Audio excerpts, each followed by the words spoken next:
안녕하세요. 자타공감입니다. 오늘 이야기 나눠볼 주제는 바로 이거입니다. 쌤, 복수 전공이나 부전공 선택을 해야 하는데 뭘로 해야 할지 모르겠어요. 라고 하는 질문을 제가 자주 받는데요.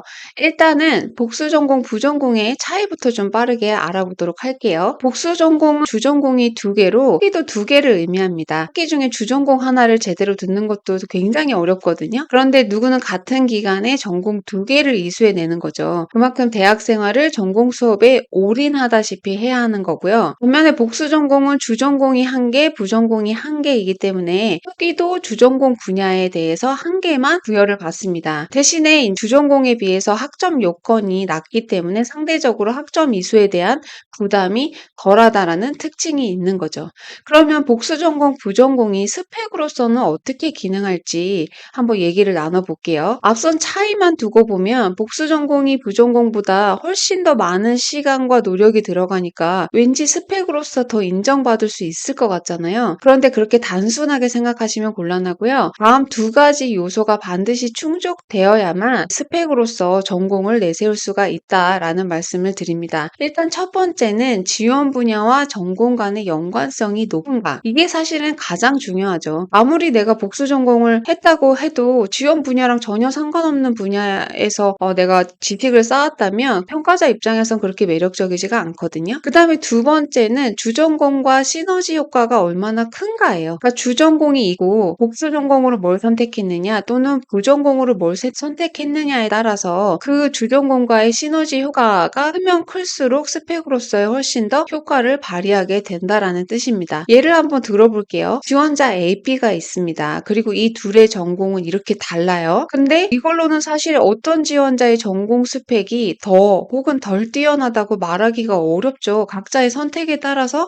공부를 했을 뿐이니까요. 그렇죠? 그런데 만약에 지원 분야가 마케팅이라고 하면 어떨까요? 그러면 이제 조금 다르게 보이죠. 두 명 중에 더 적합한 지원자로 보이는 사람은 바로 지원자 A입니다. 주전공으로 광고를 하고 부전공으로 통계를 했기 때문에 마케팅 직무를 수행하는 데 있어서 굉장히 유리한 주전공과 부전공을 가지고 있다라고 한눈에 봐도 알 수가 있잖아요. 근데 만약에 다른 예로 지원 분야가 공공행정 분야라고 한번 바꿔볼게요. 그러면 여전히 지원자 A가 더 적임자로 보이나요? 그렇지가 않죠. 바로 주전공은 사회학을 전공하고 복수 전공으로 법학을 전공한 지원자 B가 공공행정 직무에 훨씬 적합해 보인다라고 느끼실 거예요. 이것처럼 취업에 특별히 유리한 전공이 있다라기보다는 취업 목표, 여러분들이 어떤 분야로 취업을 희망하느냐에 따라서 유리한 전공이 달라진다라는 거를 알고 계셔야 됩니다. 그래서 어떤 전공이 나한테 유리할지를 알아보는 방법 두 가지를 알려드릴게요. 일단 가장 좋은 거는 여러분들이 관심 있어 하는 그 산업군에 해당하는 기업이죠. 그 기업의 최근 1년 이내 채용 공고를 최소 20개 이상 분석을 해보는 겁니다. 공고를 자세히 보면요. 지원 자격 또는 우대 자격으로 전공 정보를 제공하는 경우가 대부분이거든요. 그러면 내가 지원하는 분야에서 어떤 전공을 우대하는지 또는 필수로 두는지를 확인을 할 수가 있어요. 예를 들어 볼게요. SK건설 같은 경우에 재무팀으로 채용을 하는데 이 공고에서 보면 필수 자격으로 경영, 경제, 회계, 금융 분야의 학사학위 취득자가 필수로 돼 있어요. 그러면 내가 SK건설의 재무팀으로 입사를 희망한다면 필수 자격은 무조건 취득을 해야 되는 학위잖아요. 그럼 내가 지금 현재 주전공이 여기 제시된 자격에 해당되지 않는다면 복수 전공을 통해서 확보를 해야 된다는 의미가 되는 거고요. 그 다음에 현대백화점 그룹 같은 경우에는 전직무 전공 무관이라고 되어 있으니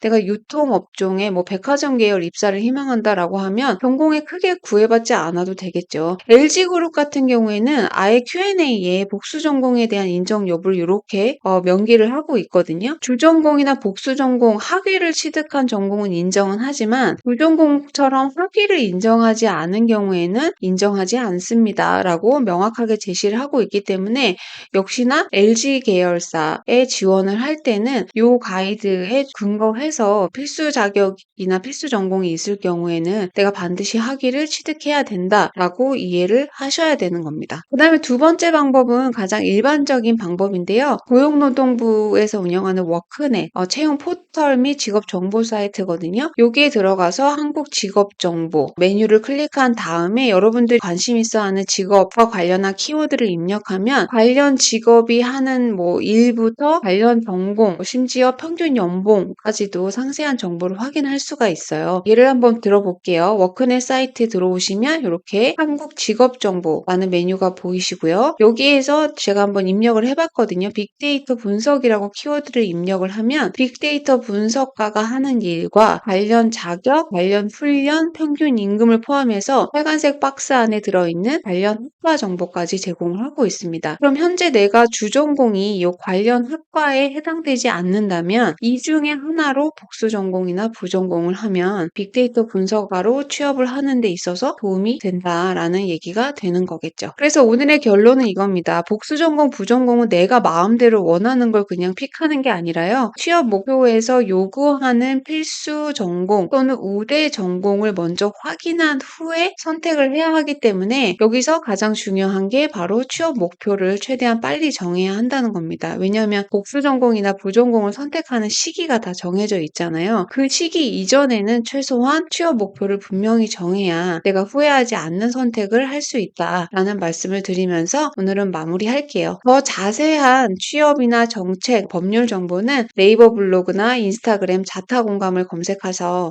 들어오시면 되겠습니다. 수고하셨습니다.